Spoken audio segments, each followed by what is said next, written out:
Good morning, everyone. It's a beautiful day in the Ozarks, as my mom used to say. It is Friday, November 1st at 7:12 in the morning. Welcome to my channel, Relearning to Draw After 55. I've got my coffee today, and we are working out of How to Draw Woodland Animals in Simple Steps by Susie Hodge. And I'm going to be doing the badger today. So, there's a couple interesting critters she chose in here. A mole, weasel, let's see, hedgehog, and badger. That badger was kind of random. I'd never, even when I picked up the book, I didn't look through it completely. I would have never thought about drawing a badger. Not in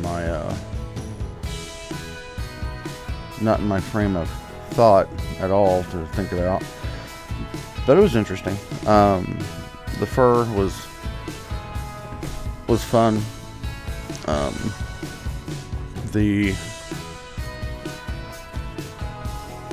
head, someone tells me badger. I kind of had a general idea. You see them on wildlife shows, and but I never really had a clear picture of one in my mind. But it was kind of cool. Not a lot of fine detail to it. Maybe a little bit in the head. Just mainly fur.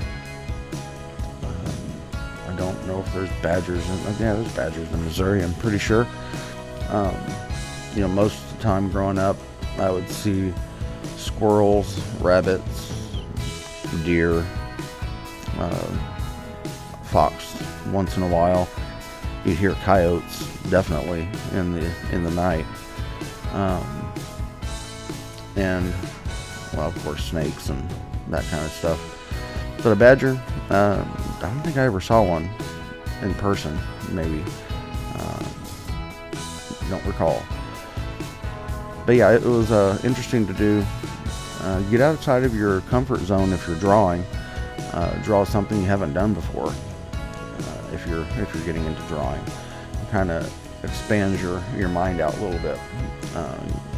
Get your creativity flowing a little better. So as I've said before, if you're not into a hobby, start one.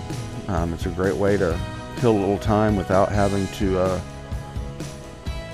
be stuck to your phone 24/7. So you guys have a great day and enjoy your weekend.